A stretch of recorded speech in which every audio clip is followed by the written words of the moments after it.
I was very rapidly becoming an unpleasant person to be around, an unhappy person to be around. I couldn't be myself. And because I couldn't be myself, I was starting to like kind of drive away from this core value at the place that I was at, which was be a radiator and not a drain. Hello, and welcome to Working Your Way, the podcast dedicated to exploring the journey of authenticity in the workplace and discovering how to navigate it your way. I'm your host, Sandhya Sadakar, and my guest today is Andrew Geonetta. Andrew is a product manager and a leader who has worked in both large agencies and in tech startups, and he really built his career in the travel technology world. Now he's in a role that marries his professional expertise with a renewed love of nature as the group product manager at Aspira.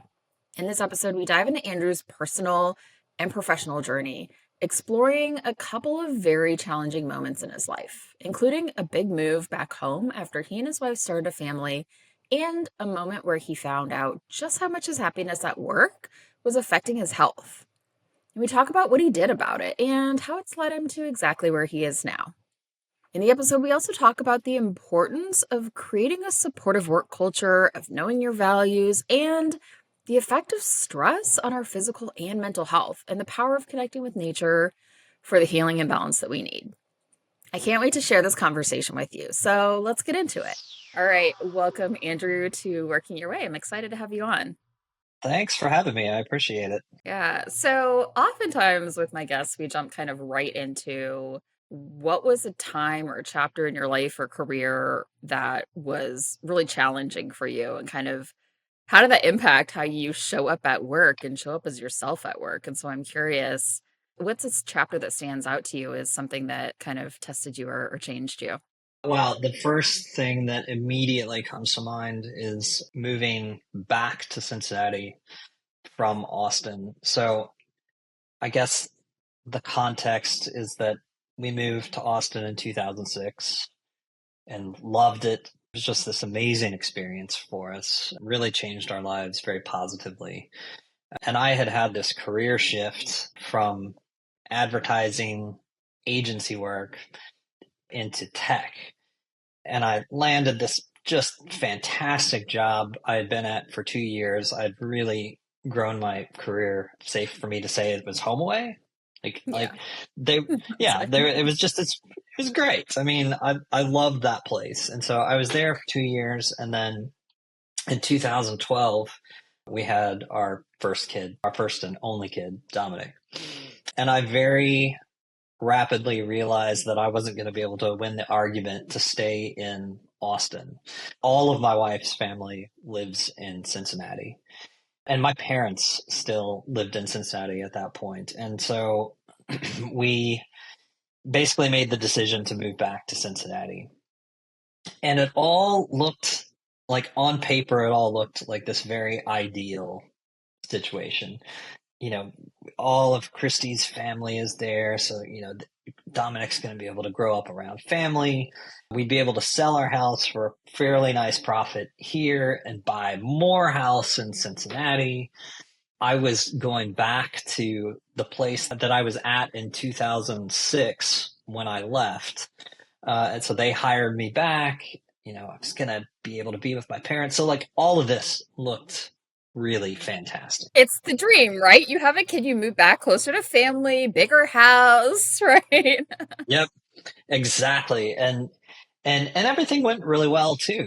We have a fantastic agent here, so she also happens to be a really close friend, so she really, did well selling our house. We found a house right away there. And so, like, we packed everything up and just basically moved our lives back to Cincinnati. And the honeymoon phase ended very fast because Cincinnati is not Austin. There's there's nothing wrong with Cincinnati, but it's just not like you're going from, at that point, one of the fastest growing cities, I think, if not the fastest growing city in the US at that point. Huge tech scene, lots of music, very just like the place to be, to Cincinnati. And so, like, the things that started to kind of fall apart were, one is that we didn't really think about the house situation as much as we should. Like, yes, you can buy more house, but you also have to upkeep more house. The house that you buy is kind of out in the middle of nowhere, and it's in this funny, dead zone of people. So like people don't want to come and visit you. And my commute was really long. Christy couldn't find a job. So like there's kind of like your base right there. And then you get to work. So I went from cool, hip, post IPO at that point, tech startup to back into agency and consulting work for a very, very large, storied, one of the biggest, most powerful companies in the world, in an industry that I don't really particularly care for to begin with. And so what happened was, when I was coming to work, what I was bringing to the table was like immediately being shot down, because I was, rah rah agile, rah rah, let's do quick, cool iterations, and let's do all these things. And that immediately came up against, yeah, we don't do things like that. And you just need to do the thing that we tell you to do. And so I was very rapidly becoming an unpleasant person to be around, an unhappy person to be around. I think the emphasis on the challenge was that I couldn't be myself. And because I couldn't be myself, I was starting to like kind of drive away from this core value at the place that I was at, which was be a radiator and not a drain. And, I'm sure you could infer what that means, but as a leader, if you're a radiator, you're walking into a room and you're radiating energy and energizing other people with your own energy. Yeah. Or you're a drain, and where you walk into a room and, people can immediately just feel it, and you're just kind of sucking the energy out. And that's what I was becoming. And I knew this was happening, but I didn't really realize it until I had this conversation with the managing partner of the company. I came into his office one day and I sat down, and after some kind of cordial back and forth, I knew him, he's a friend. After some cordial back and forth, he was like, "You seem angry." And I like, him calling that out to me that was it. So very challenging, just from both a life perspective and taking all of that kind of stress in life and carrying that into work, and then taking all that stress from work and carrying it back into life. You just kind of create this vicious circle where, in my case, I just became this drain to be around, and I didn't like it. I just didn't like who I was. Yeah, I'm really curious. I think, well, first of all, as soon as you said radiator, I was like, oh no, is he using a car analogy? And I was like, I'm immediately going to be lost. It's great. So it took me a second there, but I do get it. Yes.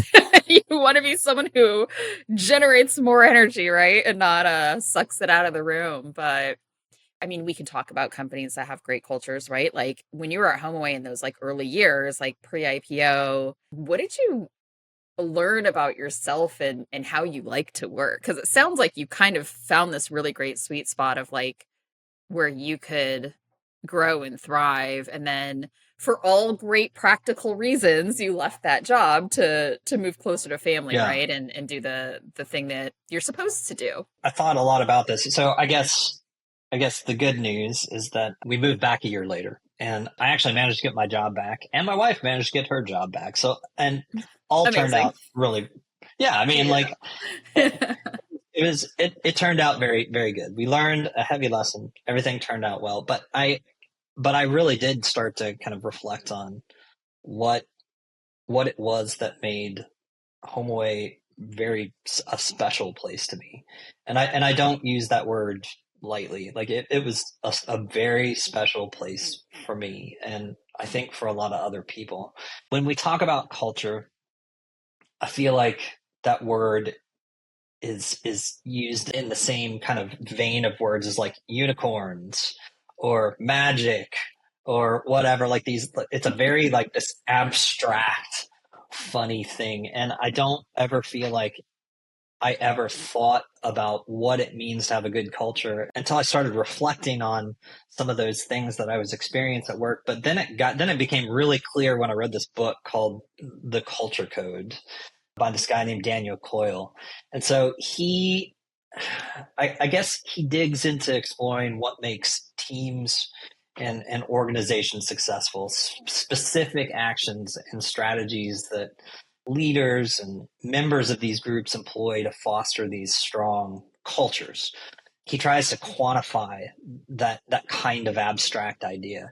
So he studied this over 4 years and essentially learned that these various successful organizations, Zappos, Pixar, the Spurs, San Antonio Spurs, the Navy SEALs, they all approach their work and how they are with each other in these three consistent ways. And those three ways were like, that's exactly why I loved HomeAway so much. So those three ways are building safety, sharing vulnerability, and establishing purpose. So at HomeAway, I always felt like I was around people who made me feel good about what I was bringing to the table. Like they were open to ideas, and they were open to the idea of me, not having the answers and making mistakes. So I always just kind of felt okay about not being the expert, if you will. The sharing vulnerability part kind of came as an add-on to that, because when you feel safe, you can tell people when something isn't working, or when you don't feel good, or it allows you to bring things from outside of work into that workplace. And then the third part is establishing that purpose. And it was, I think, one of the things I very often say is it's really hard to not be excited about helping people take vacations. And Yeah. I very much had that in mind as my purpose. Like, yes, I was working on cool technology projects. Yes, I was working with really smart people. Yes, I was, working for a rapidly growing company. But at the end of the day, like I woke up and every day I was like, man, it's really cool to be able to help people do things, take vacations. So I had those three things. And so again, when I read that in the book, the light bulb went on. It's like, that's why HomeAway was a special place for me. Now, on this podcast, we talk about the great parts and the not so great parts of my guests' careers. And we never name names unless, of course, it's the good stuff. Now, Andrew loved his time at HomeAway because he had these kind of three elements that he mentioned: a sense of safety, the ability to be vulnerable, and a strong sense of purpose. Now, one thing that's often underestimated in companies, especially where there aren't a massive amount of resources and internal processes and structure, is just how intentional you have to be about creating a culture proactively. You can put a bunch of amazing people together in a room, and that doesn't automatically create an effective culture.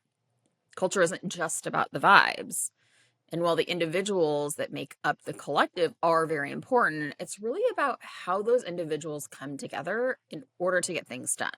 Now, in the book, which for the record, I haven't read, I'm just familiar with the ideas in it, the author talks about how that group of individuals can come together to create something that's bigger than the sum of the parts, or they can come together to create something that's less than the sum of those parts.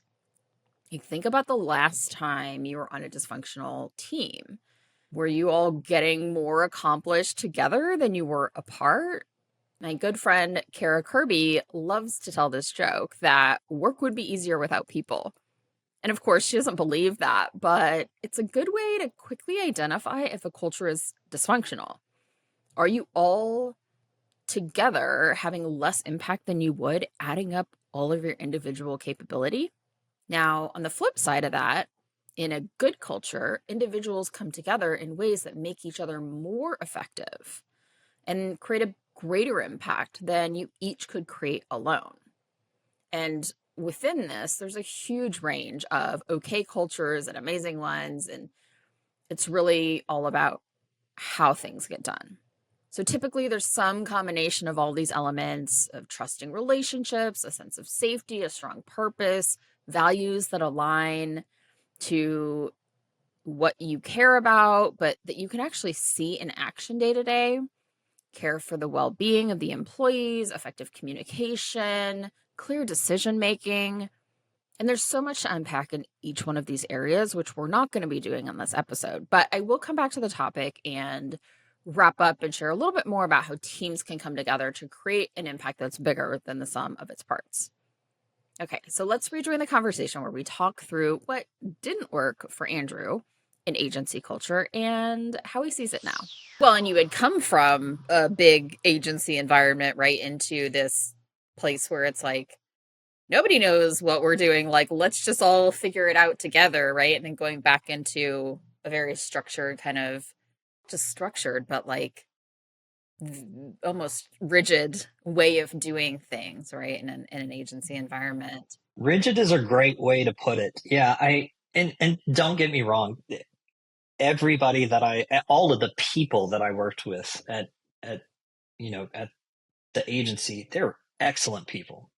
Very, very kind people. I wouldn't have gone back there had I thought otherwise.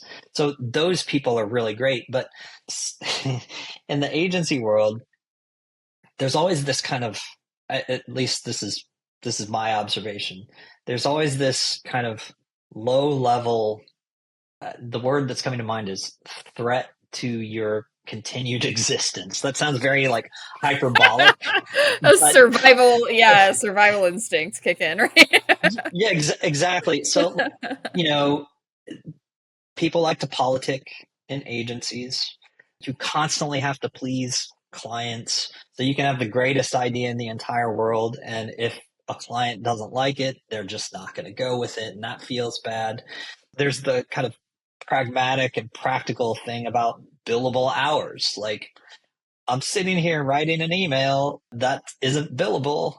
So you have that on your mind all the time. So like, these are all threats to your continued existence in that environment. At HomeAway and in other scenarios, that just doesn't exist. Like, you don't punch a time card. You don't worry about, am I billable this 45 minutes where I'm trying to learn about something and so on and so forth.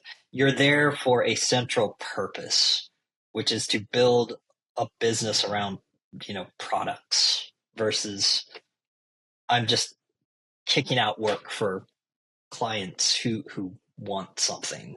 I wonder how much of that, I mean, I could hypothesize, right? But like a lot of that stuff is inherent in the nature of client work done the traditional way, right? I think there are companies, agencies, even in the advertising space that are doing client work differently or changing the way that it works. But in the traditional way, it's you don't say no to the client. The client's always right. Yep. Like you try to bill as many hours as you can. You don't piss them off or like upset them because they'll fire us, and like that power structure is really well in place there. And then of course like the culture of the place that you are too can play a role, but I think it's a mix of things, right? I mean, you're talking a lot about a lot of things having to do with what I kind of generically classify as building trust. Like, when you don't deliver something that a client wants in the way that they expect, little bits of trust start to erode in there. And when that starts to erode, that gives you less freedom to come with new ideas. Like, the client starts to feel like, I need to be on you. I need to make sure that you're doing that thing. And, like anything in life, when you lose trust with anybody, when that happens, it happens rapidly and it takes forever to build it back up. And so I feel like you're right. I'm positive there are other agencies that have developed those kind of more trusted relationships, but that's difficult to kind of get to, I think. And probably also largely dependent on the culture of the company of the client too, where, if you're sitting on the other side of the table from a a brand manager who's like, I have to get an ROI out of this work, otherwise I'm not going to get promoted, right? Then they're in a situation where it's like, okay, this agency is my resource and I will like squeeze every drop of value out of that, you know? Yeah, you know exactly how this goes. I mean, I'm assuming you probably worked with agencies when you were at P&G. Yeah, I hope that I was never like that person doing that to the agency. However, I do know there were times where I was like, can you all deliver this on this timeline? And they'd look at me like, what? You know? And so part of that was maybe lack of understanding of their process, right? I didn't do a ton of that kind of stuff, but I did do some of it. Yeah, it's very hard. It's very, very a hard balance to strike. I feel like, for the most part, I would say that I was fairly successful with it. I wasn't successful in that particular situation, or as successful as I would have liked to have been with the people, with the clients that I worked with. But, again, it's just difficult because people are messy. People are messy and business is messy. And when you try to combine those two things, things can get really messy. I'm curious, looking back at that time, right? Because like now looking back at it in hindsight, you could see like, oh, I understand why I was getting frustrated or why I was feeling demotivated when like I wanted to do these things differently or bring these ideas to the table and they were getting shot down. What were you feeling in that moment? Like, I mean, it sounds like you maybe had that kind of moment where somebody saw that you were not being yourself and you're like, oh, that was like a little bit of a wake up call. But did you notice these things in yourself and like how they built up and how were you feeling at that time? Yeah, that's a great question. I think that I was in survival mode because I was also not very healthy at that point too. So like I think I have ulcerative colitis, and at that point I was particularly unhealthy. So I wasn't feeling very well. So again, job kind of stressful, home life kind of stressful, and I'm starting to not feel very good. So like I'm just kind of very slowly deteriorating it into that reptilian mode where you're just, you know, swatting at flies and you're trying to just like instinctually do the thing that you need to do to survive. And when you're in that mode, you're obviously not in your like mammal mode where you actually have the awareness of the things that are going on and where you have time to kind of think through things and parse information and feel the things that you feel and try to like understand them and how those are affecting you and make a change. I just wasn't in that frame of mind. So that's, you know, it took about 6 months after all of that to kind of sit down and ask myself what happened. And when I was able to ask that, I did get to those answers. And I'm glad I did. Like I guess if I were to kind of try to articulate how I felt, I was angry at that point and I was trying to I was blaming a lot of things on a lot of other people without considering myself and what I was doing in that situation. And when I was able to pull myself out and reflect on it and think about it, it's much easier to realize, oh, I was doing this thing to make it harder for myself. And maybe if I wasn't doing that thing, it might have been different. So, yeah. Okay, so you're on the other side of, you know, probably on the other side of the other side, a few sides away from that experience now, right? You've been through kind of more transitions and what does it mean to you to like show up fully in your career? What does it mean to you to be able to, you know, be yourself at work or show up authentically? What does it look like? I think showing up authentically for me very simply means being intentional about acknowledging how you're feeling and recognizing how that may affect how you might be during the day. And if you find you're going to be in a situation where those feelings are going to impact the way that you interact with others, then you figure out ways to mitigate that as best you can. So kind of going back to that kind of reptilian thing. I think this is the difference between being in your reptilian brain mindset versus being in that kind of primate brain mindset. If I feel angry and I don't acknowledge that feeling, I just feel it and I bring it with me into interactions without having thought about that anger, then it's going to just come out. It's like carrying around dynamite with a lit fuse. Like eventually that fuse is going to burn down and it's going to cause this unexpected explosion. Similarly, if I'm able to like just sit with that anger and acknowledge it, and I'm intentional about understanding why I feel that way, I can avoid situations that might trigger it. So I can think about conversations I'm going to have knowing that that anger is there. I can use it to potentially create a connection with somebody by telling them if that's appropriate. Like, gosh, Sandia, I woke up angry today. I had this dream where I learned someone stole my car and I woke up angry, and that can start a conversation, right? Like that's just kind of, you're diffusing some of that right away. Or, carrying on that dynamite image, I acknowledge the fuse is lit and I can watch the fuse and I can avoid situations where it'll cause it to burn down quicker, or put myself in situations where I can just put it out altogether. So showing up authentically, I think, means acknowledging how you're feeling, like having the space, I guess, to acknowledge how you're feeling, and then understanding how those feelings are going to affect you and potentially others during the day. Andrew mentioned that in his previous job, he was in survival mode. He had become kind of angry and unpleasant to be around, and he was carrying all of that around both at work and at home. And I think this is a very real and relatable thing. We can get into these modes where we're kind of just existing. We're probably drained physically or mentally or emotionally or all of the above. And this idea of being in survival mode means that our system is in reaction mode. We're protecting ourselves, or we can be defensive, or we can fall into patterns of avoiding things. And it really looks very different for each different individual what that pattern can look like. But ultimately, we're reacting to whatever's happening around us versus actually choosing to respond to circumstances in a certain way. Now, Andrew also mentioned how it took 6 months for him to really see the reality of the situation. And I think this point is also so important.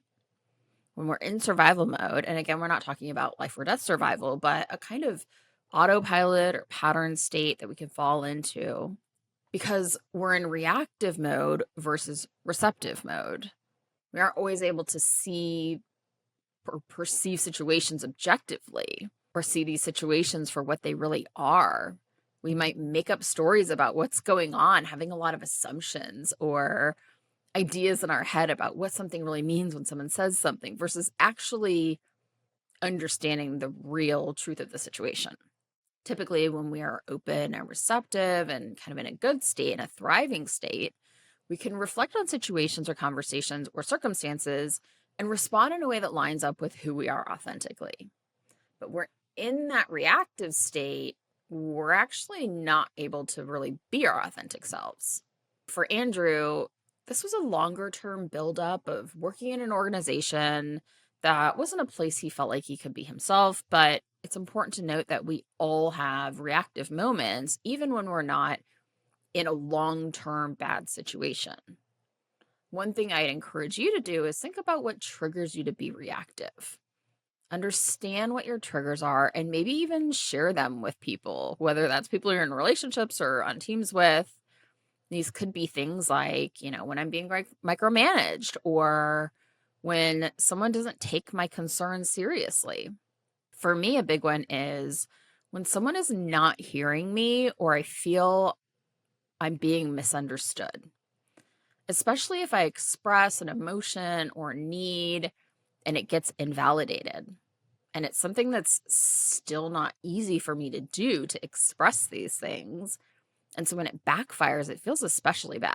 Now, the way I react to that is to oftentimes over-explain, trying to drive clarity with the other person at all costs, which can come across sometimes as too much. And that isn't always received well. And so then this cycle gets exacerbated. So I would ask you, what are your triggers and how do you react when you're triggered? I feel like right now we're in a moment where the pace of life is like really crazy, too much. It's like everyone's trying to fit like way too much stuff into their schedule, right? And like Yeah. there's a lot of societal messages that would say like you work and you have kids and you do these activities with your kids and then you have to have this other thing and it's a lot, right? I'm curious, like, how do you think about the pace of life and finding that space today?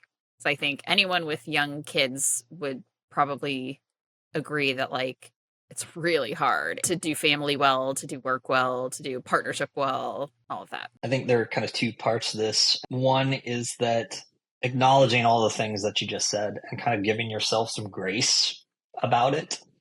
Like, I don't feel like we do that enough. I don't feel like I do. I don't feel like I do that enough for myself. So just giving yourself some grace that, like, I'm not going to have all of the energy in the world to go out and, swim with my kid because I'm tired and I don't feel good, or I'm not going to have all of the energy in the world to go out and mow the lawn when I should. And I shouldn't feel bad about that. So I think, yeah, number one, give yourself some grace when you're feeling like, I got so much to do, I can't get it all done, I suck, whatever. Don't, just relax. It's okay. And number two is, you'd be really surprised at how much time you actually have to be able to insert some of those things that you can do to, like, bring that anxious feeling, I guess. That's how I feel. That's how it translates for me. It translates into anxiety. You'd be really surprised at where you can find the time to do that. Like, I think you have all of these preconceived notions about when you can make time for yourself. Like, just using the obvious example, I wake up and, I'm in my seat at 8:30, and, from 8:30 to, this particular time, I'm doing these things, and so on and so forth. And everything is kind of set. Nobody ever talks about the 10 minutes where, you don't have a meeting, where you could potentially just, like, turn your monitor off and listen to a song for 5 minutes or breathe for 5 minutes. For me, the biggest unlock was actually when we had our kid. Some genetic dip switch flipped where I all of a sudden was just waking up at like 5:30 in the morning. Like, every time, 5:30 in the morning. It wouldn't matter what time I went to bed. It wouldn't matter if I took my Unisom sleeping capsule. It didn't. None of it mattered. If I wake up at 5:30 and that's it. And at first that was annoying, and then I realized, gosh, I've got an hour and a half before I have to start getting ready to go to work. I can read. I can write. I can play music. I can play a video game. It's quiet. So you can find the time if you want to have it. It just requires some. It either requires the genetic dip switch to flip, or it requires some discipline, right? I think that's another factor in there, is like, how much do you really want to create the time? And if you really want that, you can be disciplined about making it. I think the other thing, I mean, and you like pointed to inserting things that make you feel good, right? And I think that's one of those things where, like you said, especially if you're in this kind of reactive reptilian place and you're just going through the motions, right? And like getting through every day and getting food on the table and getting to all your meetings and like getting your deliverables done, right? And it's like, okay, we can get into a place where we have to just react to everything, right? Or we're just like checking whatever most urgent boxes in front of us, right? And I can certainly have like a ton of compassion for like for being in that space.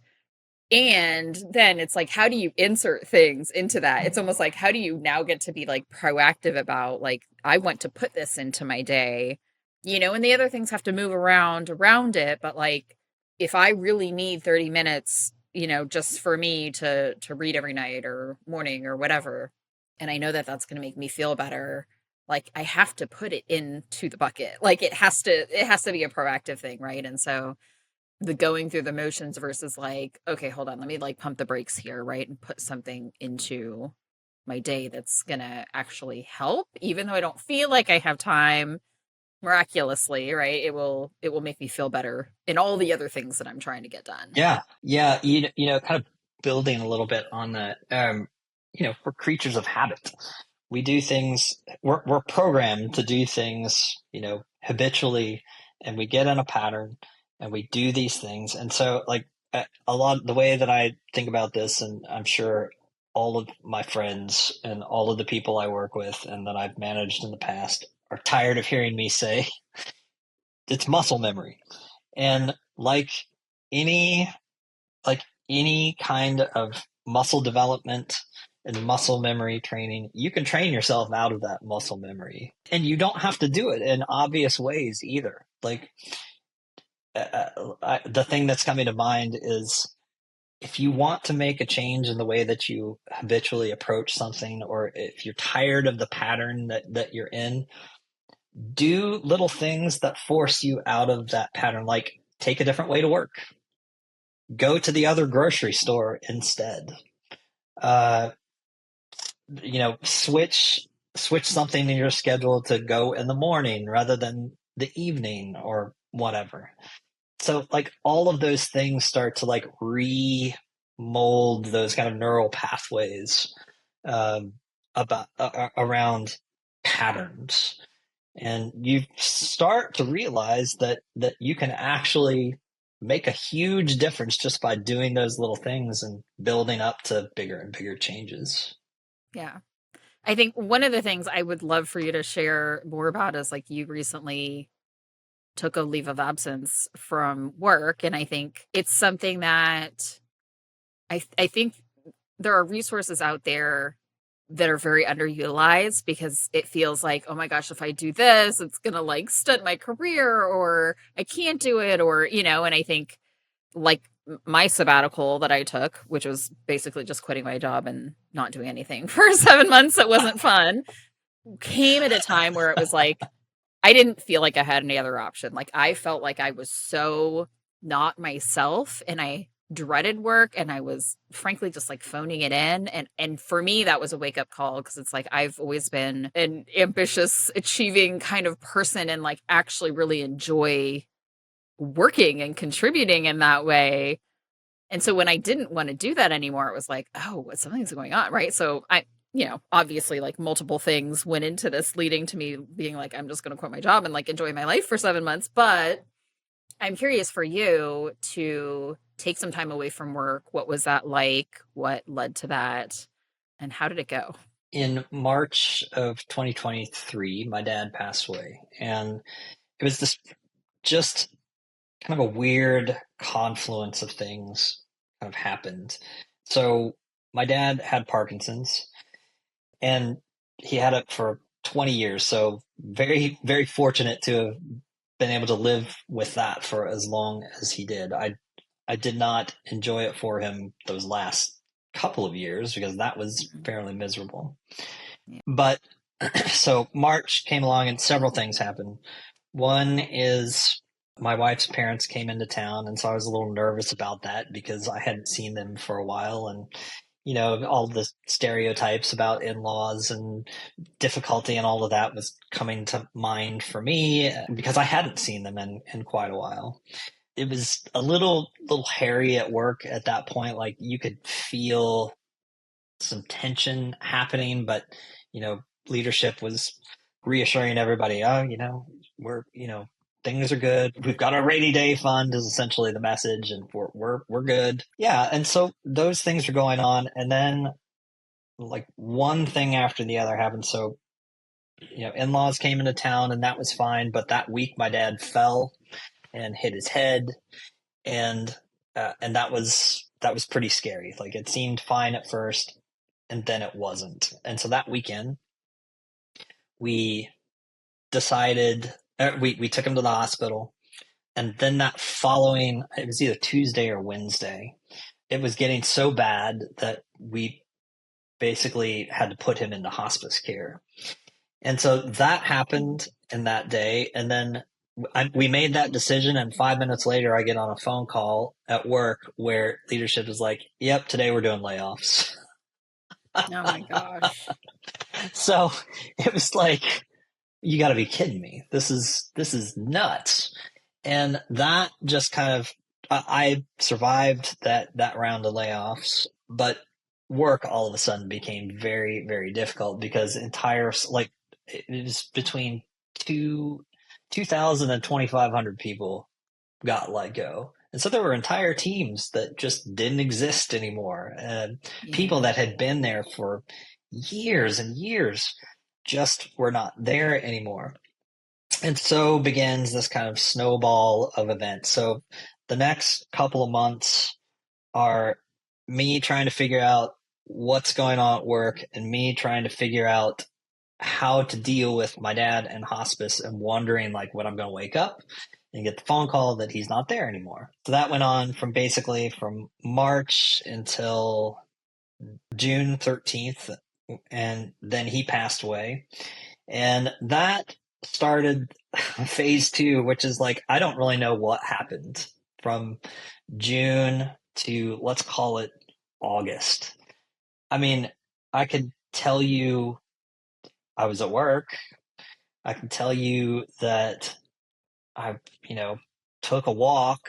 I could tell you that like any number of these You very did broad things, things. but were you like present and consciously doing them? Yeah. Yeah. Yeah, I did things, and that was really about it. And so I took a vacation. We went on a vacation, and that was kind of when I started to feel a little bit better. And so came back in August after this vacation, and was just like, all right, I'm ready to go. And I will never forget this. I sat down with my manager, who I had what I thought was a very good relationship with. He was very sympathetic, very, very kind to me. And I had this conversation with him where he said something to the effect of, I've noticed something like, I'm totally paraphrasing. I've noticed that your work hasn't been what it normally is. And it was one of those moments where I heard it and it was like, well, no, Yeah, exactly. Like, I can tell you what. like, I know you've been here. Like, I know you've been here. I've told you along the way what's going on. So yeah, I agree with you. It's not been what it could be, but I'm here now, and I'm telling you that that with a little help, little time along the way, things are going to get better. But that was an incredibly demotivating thing for me to hear, and that stuck with me for a while, and it just kind of created this tension and resentment and pain, like real pain, that manifested into triggering off my colitis, which I had actually had under control up to that point. Surprisingly enough, I had it under control up to that point. So that by the time November came around, I was on break and my stomach was just in constant knots. And long story short, I guess it's long story long at this point. It's too late, Andrew. It's a long story. Sorry. No, you're totally fine. So I called my doctor, and they were very, very kind and understanding. And the assistant that I normally deal with was like, I know something is wrong because you never asked for anything from here. So I will write up a leave of absence for you. Basically, it's something that would help me get short-term disability. Yeah. And from then, from December 17th to the middle of February, I took time off. And it was one of those things where I had no idea how bad off I was, not just from a, physical perspective, but just like the mental place that I was in. I didn't really know until I was able to remove myself from it. So, calling back to, when I left the situation in Cincinnati, and 6 months later, I started to feel better. That's what it felt like, except it happened much more rapidly probably because I had some of that muscle memory from previously. And the first several weeks were just me sitting there and watching movies and playing games and, writing and just not doing much. And then it turned into, I need to get out. I need to not be a giant sloth and be locked in my house. And I started walking and was taking advantage of all the just beautiful trails and beautiful areas around our house. And it turned out that the space that I was looking to create in my head was found outside. Like being able to see that kind of open space and being able to kind of surround myself with all of that open space and the trees and all of that stuff, that was exactly what I needed to like bring into my head. In fact, I have a good friend who's Japanese, and I was explaining this to her, and she told me that is actually a concept in Japan. I don't remember the exact name of it. It's something like, I'm going to totally get this wrong, but it's something like Shinrin Yoku or something like that, which literally means forest bathing. Yeah. I was going to say, I know forest bathing. I don't know how to actually say it in Japanese, but yeah. I butchered that. I know I butchered. I got the first part right. I don't remember the second part, but it's forest bathing. So it was a very powerful, long slog. And I'm so thankful that I was able to take the time off. Not everybody has that luxury. Not everybody has health insurance to be able to do things like that. And so I'm so fortunate to be able to do that, because I would probably be really bad off. I would probably say I was heading into a place where I probably would have ended up in the hospital, and I'm glad that I didn't. Okay, so clearly I'm not a medical doctor, I'm not a psychologist, but this is something that's really important to acknowledge. There's this huge body of research that can show us how stress can affect our bodies, right? Not just mentally, but physically. And we often might assume that if we have a physical health issue, that it's caused by something physical and we just need to treat it.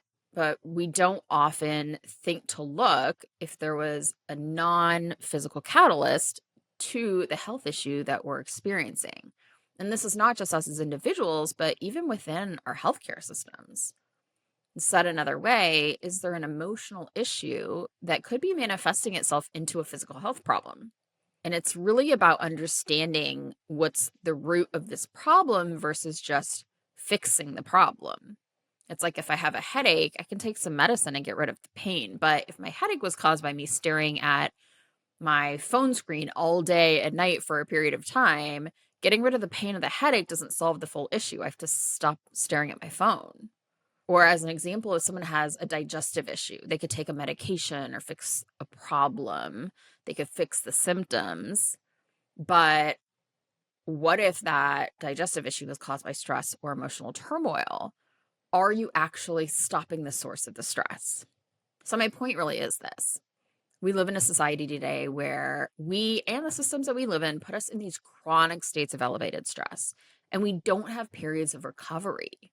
And it's important to consider how this is impacting us physically and address it, hopefully before it manifests the way it did for Andrew. And luckily, he did something pretty major to address the root cause of the issue, whether it's the stress or the lack of fulfillment at work or just not being able to be himself. But we can also find ways to recover more throughout our days and throughout our weeks so that we can avoid the physical issues that inevitably can follow. Okay, so let's get back to the episode where Andrew shares about the really cool opportunity that presented itself to him after he slowed down to take care of himself.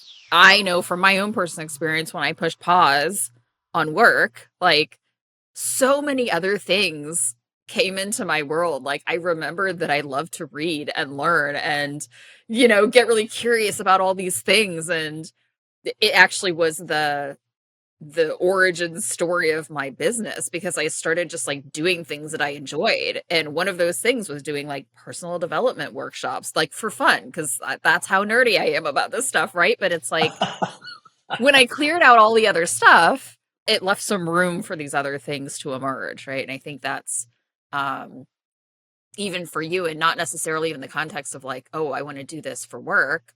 Although coincidentally, or maybe intentionally, you now work in the space of helping people get out into nature. So was that serendipity or was that intentional? It was no, it was not intentional at all. I'm a pretty pragmatic guy. I'm not the woo woo type. Like I don't really believe in a lot of that stuff. But man, this was a fairly funny coincidence where the week before I was supposed to go back to work, I had just happened to see that this person that I worked with previously, who I really liked, had gotten a new position, VP of product.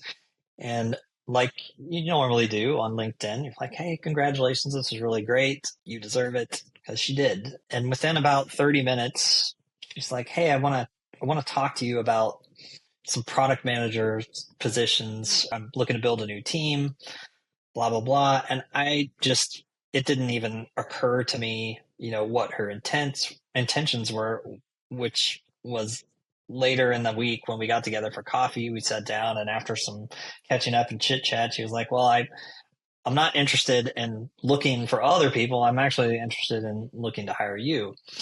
And again, this is an this is a place that facilitates, reservations and bookings and point of sale and all of these things for state and local parks and campgrounds and things like that. So it was just kind of funny that the place where I found the space that I needed, it was reflected into my day-to-day life too. So now I feel pretty lucky that I get to do that for other people, or at least be a small part of doing that for other people.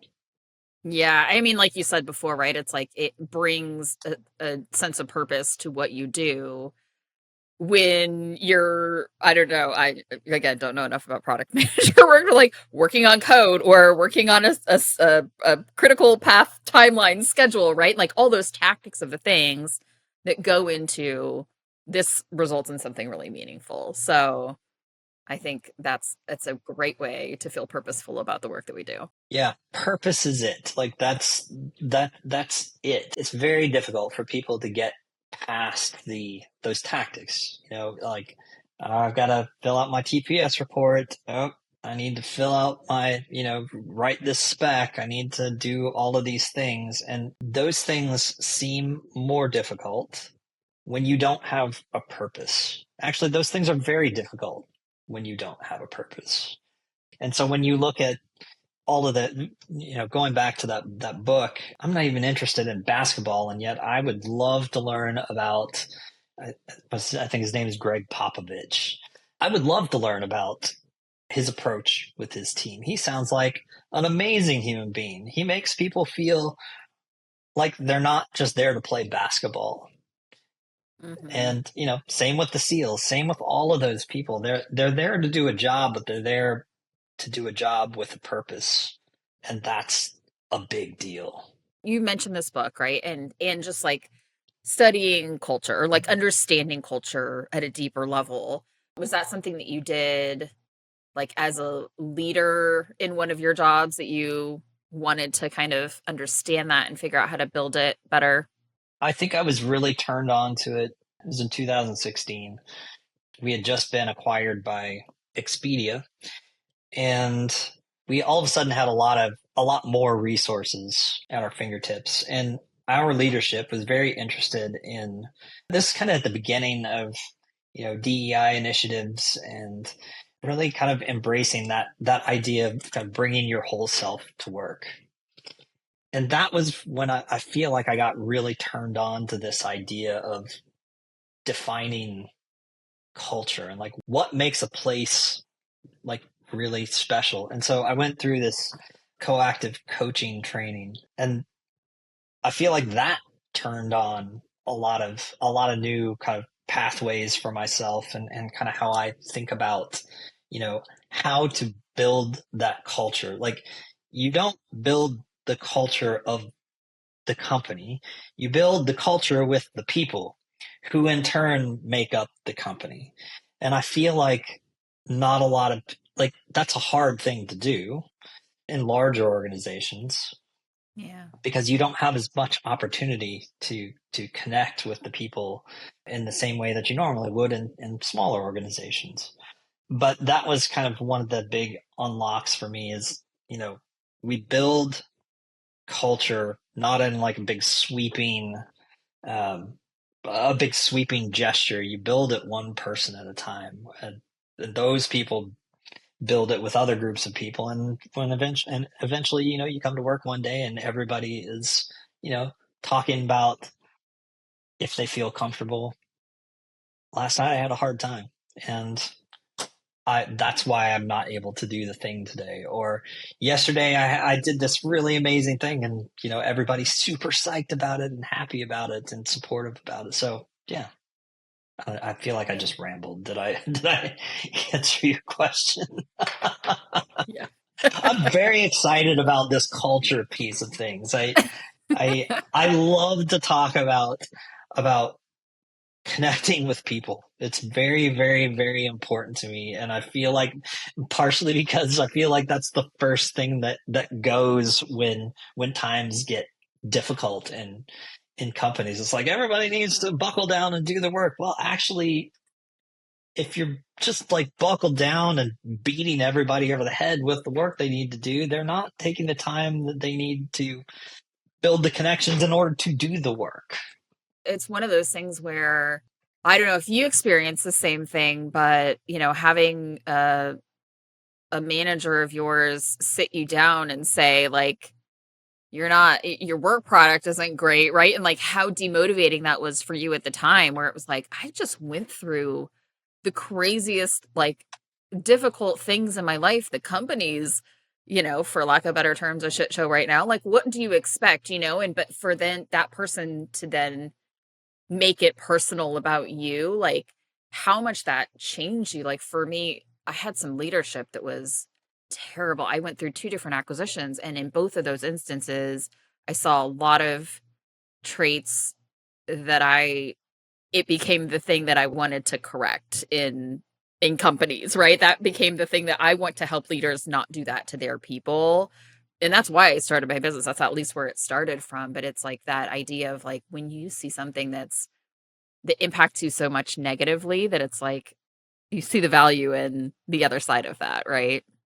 There isn't one answer to what a good culture is at the end of the day. I think that there are components that can be fitted in and out like Lego bricks almost. And you kind of have to be good at playing with Legos to be able to get some of that to actually work out. And another piece to that is this idea of, I read Braving the Wilderness by Brene Mhm. Brown, Mm. and there's a passage in it where she talks about how important it is to get it right versus be right.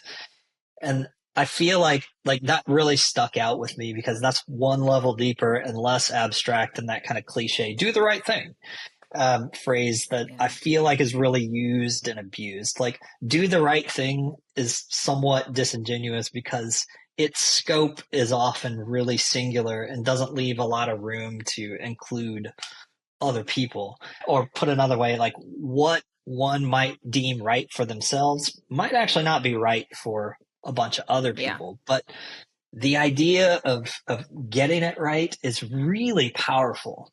Like, getting it right suggests that critical thinking is required, and that the process is inclusive as necessary. And people are actively going to work to figure out what the shape of right actually is without any preconceived notions. And so I think that is also a critical component of culture, and figuring that out with taking the context in, and having everybody be of the mindset that we're going to get it right for this place in this moment. With the people that are going to be enacting the culture, right? It's like doing That's it right. together is the getting it right together, right? So I love that. That's great. So we talked about nature and how that's been, I mean, frankly, like a big part of your healing. My mom would agree, nature is Yeah. healing. And she says, Yeah. anytime that you need anything, right, just like go stand by the water or like stand by a tree and like you'll be fine. So I get it. And we talked about a lot of tools, right? Like you doing coactive training and reading books, like those are things that help you be better as a human at work. What are some things that have helped you along the way outside of those things? Are there any other things that you point to? Again, the coactive coaching training was really great. I think a very specific tool associated with that was understanding the 3 levels of listening, going through a values exercise where I was really intentional about determining my 2 core values that drive me every day. I've done a lot of work and self reflection on my own principles. Really been intentional about figuring out how I operate in any environment and how I expect others to operate in any environment I'm in. I guess more tactically speaking is that hierarchy of competence, which is, that's something a friend and a mentor turned me on to help me feel better about getting out of my own head and because I was feeling bad about not being able to explain why something is the right way. It's like, this is right because it's right. Like I can't tell you why it is. It just this has worked. I use something called the 4 principles of planning, which is something I more or less copied from Jocko Willink's book called Extreme Ownership. Or even more simple, just thinking about putting myself in that mindset of getting it right versus being right. Like those are always in my toolbox every day. What are your 2 core values? Listening and engagement. Listening, I'm sure you have been in conversations with people where like I'm gonna do this very intentionally. So like let's just say we're talking and I'm looking very directly at you and then you start talking to me and I'm doing this thing. Like you can see the physical manifestation of their mind wandering. And there is nothing that hurts me more than that. It's like I already have hangups about how I talk and about the way that I sound. And so as soon as I see that drifting start to happen, it's like that nattering little voice starts going off like, this person isn't interested in what you're saying. They don't care. Who cares? You're an idiot. Don't say anything more. So I don't ever want to do that to anybody else. So listening is a huge value of mine. And then engagement. I feel like engagement is a very different thing than participation. Like you can roll into a meeting and you can sit there and you can be a participant, but not actually engage. And engagement means that I am showing an interest, a genuine interest in the thing that another person or another group is talking about. Like, you're doing it right now and you do it all the time in your podcast. Like you would not be able to have a podcast like this if you weren't genuine about the way that you listen and if you weren't genuine about the way that you engage with other people. It comes off as it goes back to authenticity. And so I feel like when I listen and when I engage, that equals authenticity. And I think people sense that. Yeah, I mean, what I heard in your kind of definition of what engagement means, 2 things stood out to me. One is like presence, like, Yep. and that's part of listening, right? Too, is like, are you fully present with me right now? And caring. There's like some heart in it too, I think. It's like not just kind of being there and not just being present, but like truly having your heart in the, interaction or in the moment. And that's super important. Like caring, listening to me is caring. I mentioned the levels of listening. There's that level one listening where it's like you're just basically internally listening, where you're listening to the other person and you're waiting for your opportunity to respond. Like we Yeah. do, I just feel like that's the norm most of the time. Yeah. Yeah. But then there's that second level, which is that kind of focused listening, where the image that I have in mind is, when I go to dinner with my wife, like we're sitting at the table and there's all of this stuff that's kind of going on around us, but we're talking. And it's almost like, at least for me, it's almost like those noises and the kind of commotion that's going on actually help me focus more on what she is trying to say. And that's kind of how I know when I've hit that kind of focused listening level. And then there's that third one, which is like that, I think it's called global listening. That's not just like being focused on the words and the content of those words, but it's also picking up on like body language and like it requires empathy. I think it requires you to feel the weight of those words. Mm. And that's a hard place to get into, because what the other person is saying actually has to be interesting enough for you to get into that. Do you know what I mean? That sounds harsh, but like that's I think you probably know what I'm talking about. Like you have experiences that you are connecting to those things that person is saying, and you can feel it, and that gets you into that global listening mode. Yeah. No, I mean, I think if you were sitting here explaining to me how you manage your team to deliver on your your CPS, like maybe I would be in that level too, right? But like, Yeah. yeah, and maybe that's okay, and it requires that, right? When it's like tactical stuff. And now, if you were sitting there, right, or like if somebody that worked for me back in the day when I had employees are telling me about something that's really difficult for them, like that's when that third level listening kicks in. And it's That's right. easy to do that in those moments, right? Because it's like, yeah, it's not a tactical thing. And there's no way, at least for me as a person, like if somebody's sharing something vulnerable or difficult, that like boring doesn't exist in that. You know what I mean? Like For sure. it's important enough and interesting enough to like be engaged on that level. Yeah, for sure. I think something else to consider here is that, we're story driven creatures. Like everybody, well, maybe not everybody. Most humans really love a good story. Like we wouldn't have movies if we didn't love a good story. We wouldn't read books if we didn't love a good story. And that's a really critical component, I think, of just doing your job daily.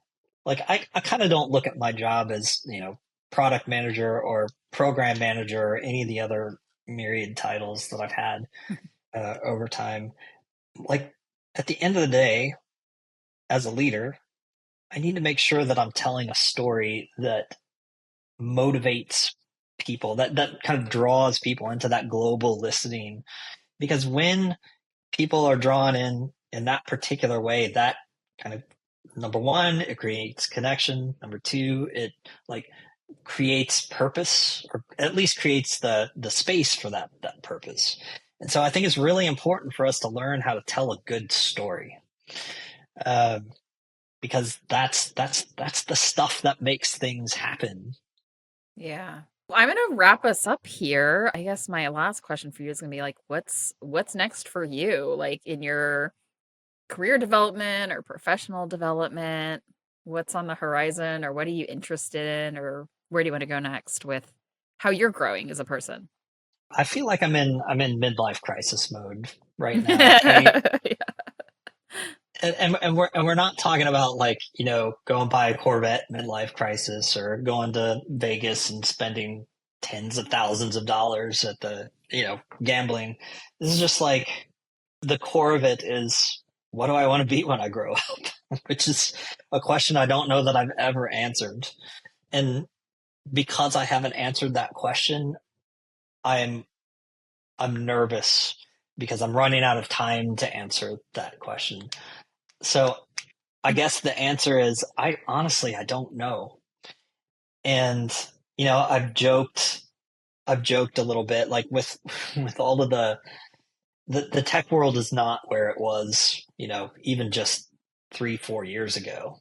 It's in a dark place right now. And I think one of the things that I've realized is that line that you very often hear about, oh, we're all one big family and we're all in this together, Yeah. is just another line. And that's kind of depressing.